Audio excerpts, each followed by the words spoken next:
बिस्मिल्लाहिर्रहमानिर्रहीम। अस्सलाम वालेकुम माय यूट्यूबर फ्रेंड्स, कैसे हैं आप सब। आई होप कि आप सब ठीक होंगे और अल्हम्दुलिल्लाह मैं भी बिल्कुल ठीक हूँ। और आज जो मैं आपके साथ रेसिपी शेयर कर रही हूँ वो है दही तिकारी की रेसिपी। बहुत अच्छी लगती है ये, और ये जो है गुजराती डिश है। और मैंने अपनी दोस्त के घर खाई थी, वो मेरी दोस्त जो काठियावाड़ी हैं उनके घर मैंने खाई थी और मुझे बहुत अच्छी लगी थी। तो मैंने उनसे रेसिपी पूछी और घर में बनाई, तो घर में भी सबको पसंद आई थी।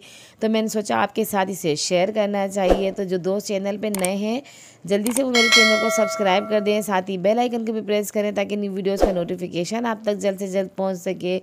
तो रेसिपी आपने एंड तक देखनी है बिना स्किप किए, बहुत जल्दी ये तैयार हो जाती है। वीडियो अच्छी लगे तो इसे लाइक करें, अपने फ्रेंड्स एंड फैमिलीज़ के साथ शेयर करें और मुझे कमेंट में बताएं कि कैसी लगी आपको मेरी रेसिपी। तो रेसिपी हम स्टार्ट करते हैं, बहुत झटपट से ये तैयार हो जाती है। तो हमने सबसे पहले लेना है एक पैन, और पैन में हमने डालना है 3 खाने के चम्मच कुकिंग ऑयल।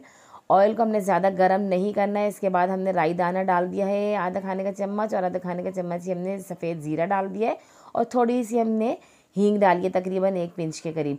और हमने लहसुन चॉप करके डाल दिया है। इसको हल्का सा हमने फ्राई करना है, लहसुन का कलर हल्का सा चेंज हो जाए। बहुत अच्छा लगता है लहसुन इसके अंदर, और लहसुन से बहुत ज़बरदस्त जायका आता है इसके अंदर। तो अब इसके अंदर जब लहसुन हो जाए तो इसके अंदर हमने धनिया पाउडर डाल दिया है, 1 खाने का चम्मच हल्दी डाल दी, 1 चाय का चम्मच के करीब, और 1 खाने का चम्मच ही हमने इसके अंदर डाल दी है पिसी हुई लाल मिर्च। नमक टेस्ट के हिसाब से डालेंगे, और बिल्कुल लो फ्लेम पे हमने इसको पकाना है ताकि ये हमारे मसाले जो है ना जले ना। तो ये बस इस मसालों को हल्के से हमने इसके साथ पकाना है, हल्का सा बिल्कुल लो फ्लेम पे कि ये जले भी नहीं हो और ये अच्छे से भुन भी जाए, फ्राई भी हो जाए मसाला। थोड़ा सा मैं मसाला जो है निकाल लूँगी, तड़का जो है ये हमारा। और अब इसके अंदर दही को फेंट के, अच्छा खट्टा दही लेंगे तो अच्छा लगता है ये। इसके साथ इसके अंदर इसको मिक्स करेंगे। चूल्हे की फ्लेम जो है हमने लो ही रखनी है, बिल्कुल लो। और इसके अंदर डालेंगे हम हरा लहसुन। ये ऑप्शनल है, अगर आपके पास हो तो डालें, वरना नहीं हो तो कोई मसला नहीं है। अब इसके अंदर हरा धनिया डालेंगे, और हरा धनिया डालने के बाद इसको अच्छे से हमने मिक्स करना है, राउंड राउंड घुमाते जाएं इसे। और अब इस स्टेज पे आके आपने चूल्हे को बंद कर दें ताकि दही हमारा फटे नहीं, क्योंकि हमने इसको इसी तरीके से रखना है।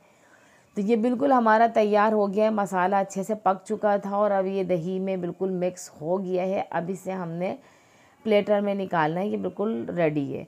तो इसको प्लेटर में निकालने के बाद ऊपर से जो तड़का हमने निकाला था वो ऊपर से इसको सर्व करें इस तरीके से डाल के, तो बहुत अच्छा लगता है। जितना ये दिखने में अच्छा लग रहा है उतना ही खाने में बहुत टेस्टी होता है, और इसको बाजरे की रोटी के साथ तो बहुत ही अच्छा लगता है। तो सर्दियों में आप इसे ज़रूर बनाएं, और बाजरे की रोटी के साथ शाम के टाइम मज़ा आ जाता है खाने में।